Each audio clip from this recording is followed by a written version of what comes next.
total, utter crash. Well, let me throw this in, because Damon Vickers, the whole issue here is, speaking of David Rockefeller and others have stated what their plan is. They have implemented this implosion. Maurice Strong talks about implementing this implosion on its ashes to build the new international architecture. They're telling the public none of this change exists, while the UN Secretary General writes editorials calling for global government and global carbon taxes, so that we're not part of the debate.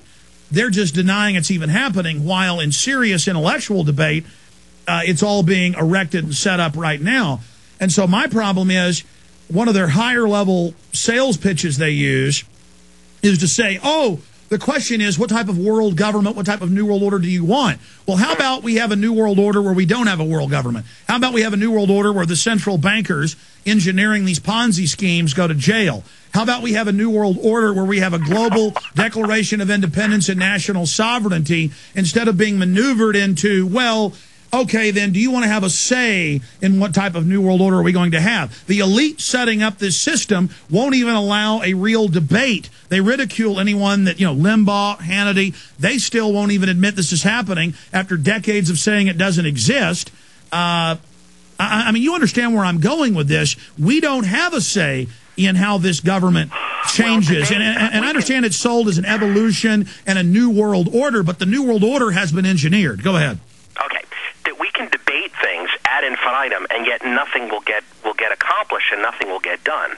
We're all afraid of change. We're all afraid of things arriving that we don't know anything about.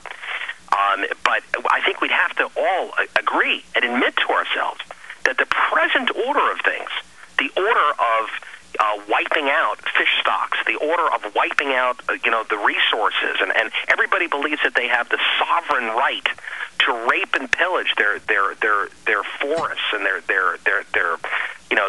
the world's nature. Which I know, but the globalists always say healthy environment, or we're all going to die. I know, but the globalists always say they're doing this to stop it when they are the progenitors of most of it. Well, I think there's a desire for those. There is a desire for certain people to try to bring order to a world that is entirely disorderly and headed towards what could be unfathomably about suffering. We've got 1 billion people on the planet right now, Alex, that are starving right now. 1 billion of them. That's a very large percentage of the population. We can look in the United States, how many people are, what do they say, 1 out of 5 kids' families are on food stamps right now. Damon. Clearly the order that we have right now is not working. We need something new.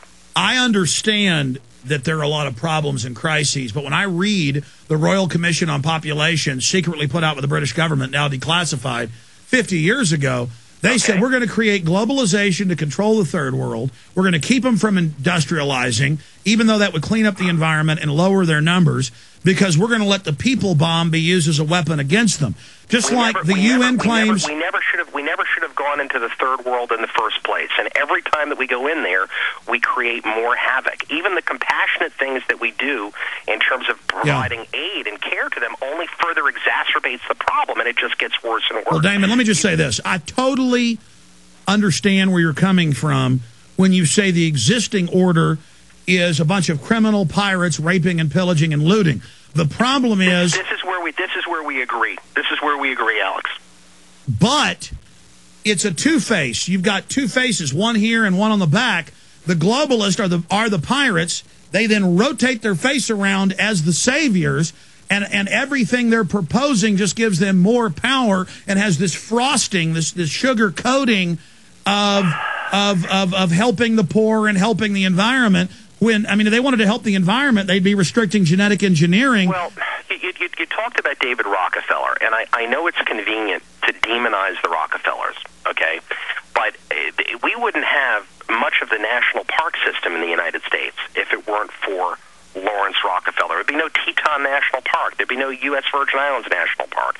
There'd be no Acadia National Park. There'd be no, I mean, the list goes on and on. These are people that long ago made a tremendous amount of wealth, and then they began to turn their wealth to greater causes in trying to serve humanity. I think all of us would agree that none of us like seeing suffering, and to the extent that we can move the planet towards alleviating human suffering and more balance, I think we're heading in the right direction. Hey, Damon, I appreciate you coming on, and I want to have you back up again because this is intriguing. But this is the slick New World Order sales job, because I recognize what you're doing. I've heard this from other high-powered people. Making a sale? No, hold on, but I've been given this speech before. Hold on. I've been given this speech before. What I'm telling you is the fruits of the people captaining our planet right now are, look, the Rockefellers set up eugenics. The Rockefellers set up CPSing people's children and the family courts. They set up the Human Genome Project in Cold Springs Harbor. I understand they also set up some of the national parks because they wanted places where there were no people. That's good. That's good. Well, you know, what do we do? Our nation, the United States, enjoys a very high standard of living. Many of us sit around on lazy boy chairs. We fill our faces with macaroni and cheese, and in the evening we watch the Newlywed Game and ridiculous programming. We medicate ourselves, right?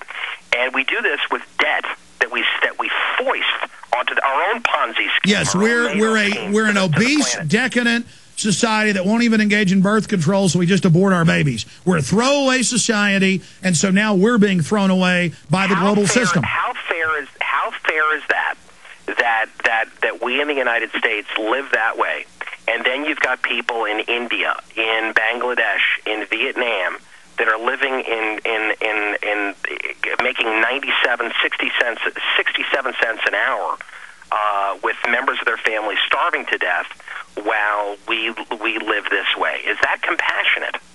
Well, I'll tell you this. A lot of them are doing, hold on, a lot of them are doing better now than they were just 20 years ago. I'll grant you that. Because of the limited, but that's the globalist sales pitch, is guilt to what's left of the middle class here, when really... Forget about the guilt. But then our money, what's left of us, gets transferred to the bankers. It doesn't get to some African. No desire to do that. We've got a rising unemployment rate, and the reason why we have a rising unemployment rate is we simply cannot match the unit cost, the labor cost, the unit cost of production that can be achieved in Vietnam and Crete. But how does lowering our standard of living, when it's all fiat to begin with, how does that help Africa and Asia and Latin America? That's actually going to hurt them because they're not even going to have their customer anymore. This is how globalization and the giant sucking sound, the race to the bottom, destroys all sides in the end except for the finance oligarchs. Well, if we don't try to create some type of a balance globally, Alex, we will be racing. All right, let me ask you this. Let me ask you this then, because you are an honest guy who'll talk about the truth on national television. What do we do then? If Damon Vickers was steering things, what would you do? Well, I think we have to create a global environment whereby whereby we have balance, and that's essentially the problem. I think on a planetary basis, we're living out of balance. Our own country is out of balance. We cannot go and take 1 million tons of herring out of the ocean and know that it doesn't affect the whales and the oceans are really running out of fish right now. But the issue here is, again, I want to go back to this. The issue is realizing that heaven is a place that is something that the closest, our fondest imaginings of what heaven is here on our planet. We need to take care of the planet that we live in, and not be raping it and think it's ours to exploit. We have to sustain our home, and we're not treating it respectfully. Well, I'll tell you this: putting a tax on carbon isn't going to do that respectfully either in the planet.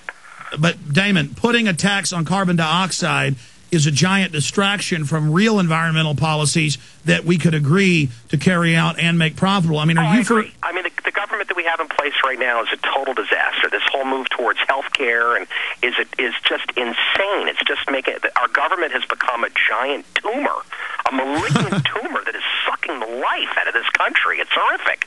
Yeah. These are not easy. These are not. But easy, Damon, that's my point. Is the same globalists that brought us into imbalance certainly nudged us in that way, using our own weaknesses to get us dependent on them. They got us dependent in this largesse, decadent, laissez-faire welfare system so that we could be controlled. I have their own documents. They brag that they engineered this, and then now they're offering the solution that sounds somewhat similar to what you're saying. I'm saying the problem is it's a setup.